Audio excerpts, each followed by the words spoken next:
미국의 주택 시장이 지금 침체기로 접어들어가고 있다라는 이야기들은 저희가 예전에도 여러 차례 보도해드린 바와 같습니다. 연준에서 금리를 지금 계속 올리기 때문에 올해 들어서만 7번 금리를 올렸죠. 그중에 4번은 이른바 자이언트 스텝 0.75%씩 4번을 올렸었습니다. 총 7번을 올해 올렸는데 내년에도 5번 더 금리 인상이 있을 것이다 라는 이야기가 지배적입니다. 5번이라는 게 뭐 0.25% 5번을 할지 0.5% 한 번 하고 그 다음에 0.25% 4번을 더 할지 어떻게 될지는 현재로서는 알 수가 없습니다. 하지만 내년에도 5번이 지금 예고가 되어져 있는 금리 인상이 예고되어져 있는 상황이기 때문에 부동산 시장이 당연히 지금 전망이 안 좋을 수밖에 없는 상황이죠. 그런데 월스트리트저널에서 부동산 침체가 오히려 연방준비제도의 인플레이션 억제 노력에 도움을 줄 수 있다라는 분석을 내놓았습니다. 이게 이제 2007년에서 2009년 사이 금융위기 때와 비슷한 정도로 혹독한 침체기에 지금 부동산 시장이 빠져가고 있다라고 월스트리트저널은 이야기하고 있는데 사실은 지금 엄살이고요. 그 정도까지 어려운 상황은 솔직히 아닙니다. 하지만은 어쨌든 부동산이 지금 추락하는 것은 분명합니다. 왜냐하면 팬데믹 발생하고 난 이후에 갑자기 집이 필요하구나, 더 넓은 집이 있어야 되는구나 라는 필요가 커지면서 그런 수요가 커지면서 집값이 엄청나게 올라갔고요. 여기에 40년 만에 찾아온 인플레이션이 보태졌고 거기에 인력난까지 보태지고 하면서 여러 가지 상황이 수요는 급팽창하고 원가는 올라갔는데 하지만 공급은 제한적인 이런 상황들이 도출되면서 부동산 가격에 거품이 끼기 시작했었습니다.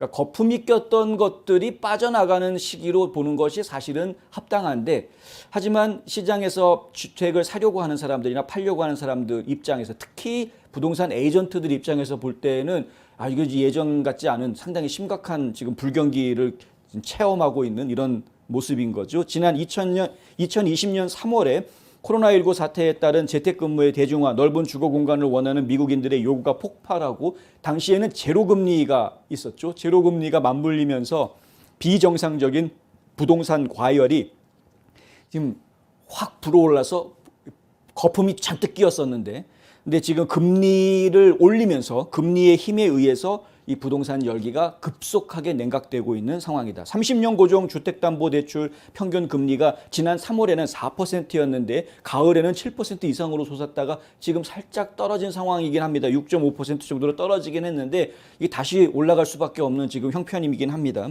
11월 현재 미국인들이 매달 갚아야 하는 모기지 상환액 연초 대비 43%나 올랐습니다. 금리가 오르는 바람에 월 페이먼이 오른 거죠. 모기지 페이먼이.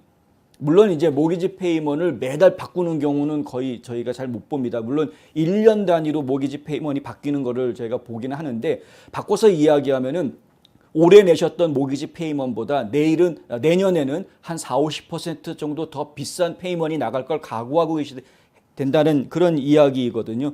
이건 국민들 전체에게 굉장히 힘든 이야기입니다. 제가 지난 주말에 자동차 정비를 받으러 갔다가 자동차 정비소에 있는 분한테서 이런 이야기를 들었는데요. 무슨 얘기냐면 집값은 엄청나게 올라갔는데 엄청나게 올라갔는데 그 집을 팔면 뭐하냐. 새 집을 살 수가 없는 상황인데 다 올라서 가격이.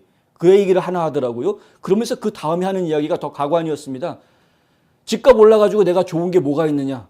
팔지도 못하고 팔아도 소용없고 새 집 못 사니까 그 가격에. 그러니까 결국은 집값이 올라서 내가 좋은 게 하나도 없다. 오히려 더 나빠졌다. 왜 나빠졌느냐? 세금만 더 내게 생겼다. 집 가격의 어프레이즈, 그러니까 감정가가 올라갔기 때문에 세금 내는 돈만 더 많아지게 생겼다는 거죠. 사실입니다. 이게 지금 우리 국민들이 겪어야 되는 고충인데 집을 가지고 있는 분들도 더 힘들어지고 집을 안 가지고 있는 분들은 더 사기가 힘들어지고 이런 상황이 돼버린 거고요. 그리고 지금 집을 가지고 있는 분들 입장에서도 모기지가 끝나지 않으신 분들이 거의 대부분일 텐데 모기지도 지금 올라가게 생겼습니다. 세금도 올라가고 그다음에 은행 이자도 올라가고 그러니 모기지를 어떻게 감당할 거냐. 그 상황이 올해 벌어졌습니다. 근데 지금 올해 금리 인상된 것이 지금 내 페이먼에 적용이 안 된 분들이 많을 겁니다. 내년에부터 적용이 되는 분들이 많을 겁니다. 이러니 진짜 심각한 상황이 발생할 수 있다라는 것이죠. 예고되어져 있는 상황입니다. 콜로라도주 볼도에서 1978년부터 모기지 은행을 운영하는 루 반스라는 분이 월스트리트저널에다가 이렇게 이야기합니다. 지금까지 목격했던 것 중 최악의 금리 쇼크다라고 이야기를 합니다. 그런데 다시 바꿔서 이야기를 드리자면 지금이 최악이냐? 아닙니다. 지금 절대 최악이 아닙니다. 안드라스윤 커머셜 부동산 전문이라고 저희가 방송을 지난주 월요일에 보내드린 적이 있죠. 그 방송을 다시 한번 확인해 보십시오. 과거의 금리 수준하고 그 과거의 금리 수준과 인플레이션 수준을 저희가 비교를 해드렸었습니다. 이 정도 인플레이션이었을 때 금리가 얼마만큼 올랐었다. 종전의 역사를 놓고 이야기하면 현재 인플레이션 상태에서 금리는 그만큼 오르지 않았습니다. 40년 만에 온 인플레이션이다. 그러면 40년 전의 금리를 생각을 해보십시오. 지금부터 40년 전이면 1980년대 초금리입니다. 오일 쇼크 터지고 나서 얼마 안 됐을 때 이야기죠. 10몇 퍼센트, 18%, 19% 올라갔었습니다. 금리가. 그러니까 지금 상황을 최악이라고 이야기하는 것은 엄살인 거고요. 이거보다 더 나빠질 수 있다는 걸 각오를 하셔야 된다. 이러한 주택시장 침체는 가전, 가구, 리모델링, 이사 등 다른 연관 산업의 수요를 함께 떨어뜨리기 때문에 인플레이션에 강력한 효과를 미칠 수 있다. 결국은 금리 인상이 물가를 잡을 것이다 라는 낙관론적인 이야기를 지금 월스트리트저널에서는 펼치고 있는 것이고요. 주택시장이 몰락하면서, 이건 몰락이라는 표현은 사실 적당하지는 않습니다만, 주택시장이 비교적 정상화되어 가면서 그러면서 인플레이션을 낮추는데 어느 정도 도움이 될 것이다라는 분석을 지금 해놓고 있는 것이죠.